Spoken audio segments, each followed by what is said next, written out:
नमस्कार दोस्तों, मैं सन्नी यात्री न्यू इंडिया खबर से। कोरोना की दूसरी लहर चल रही है, कई घातक परिणाम सामने हमारे आ चुके हैं।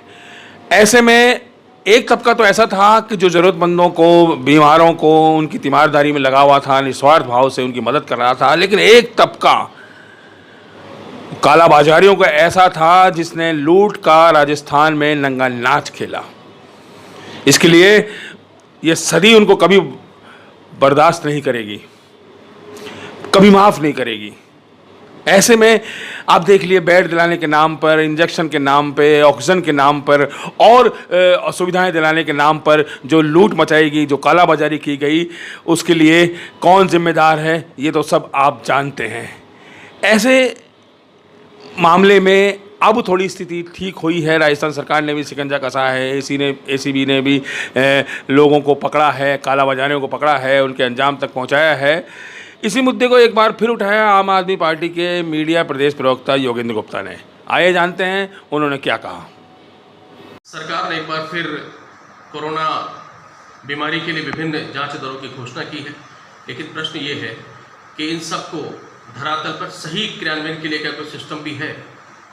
अगर कोरोना बीमारी की दूसरी लहर को आप शुरू से देखें तो पहले ही दिन से ऐसा लगता है जैसे सभी चीज़ों पर कालाबाजारी करने वालों ने अपना कब्जा कर लिया है और राजस्थान को लूटस्तान में बदल दिया है।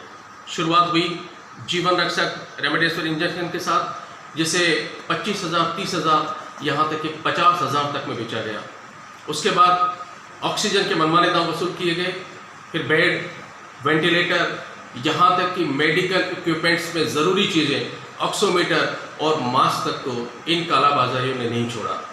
बात यहाँ तक होते होते पहुँच गई है ब्लैक फंगस तक, और आज की तारीख में ब्लैक फंगस में काम आने वाली विभिन्न दवाओं और इंजेक्शनों को मनमाने दामों पर इन कालाबाजारियों के द्वारा बेचा जा रहा है। हालात इतने विकट हैं कि कोटा जैसे शहर में एक हॉस्पिटल में मेल नर्स ने रेमडेसिविर इंजेक्शन की जगह पानी का इंजेक्शन लगाकर मरीज की हत्या कर दी और उस इंजेक्शन को बाजार में ब्लैक में बेच दिया।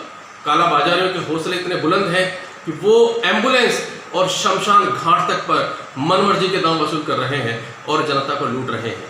इसका एकमात्र कारण है कि ना इन कालाबाजारियों को किसी का भय है और न किसी का डर है, क्योंकि तंत्र इनकी ना तो सही तरीके से निगरानी कर पा रहा है और ना ही इन्हें रोक पा रहा है।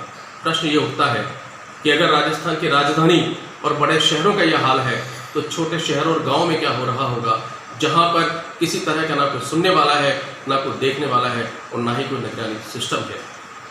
आम आदमी पार्टी राज्य सरकार से मांग करती है कि वो पीठ थपथपाने के लिए सिर्फ थोथी घोषणाएं ना करे, बल्कि उन घोषणाओं को सही तरीके से क्रियान्वयन करते हुए अमली जामा पहनाने के लिए एक सिस्टम को डेवलप करे और जनता को इन कालाबाजारी करने वाले गुनाहगारों से बचाते हुए लूटने से बचाए।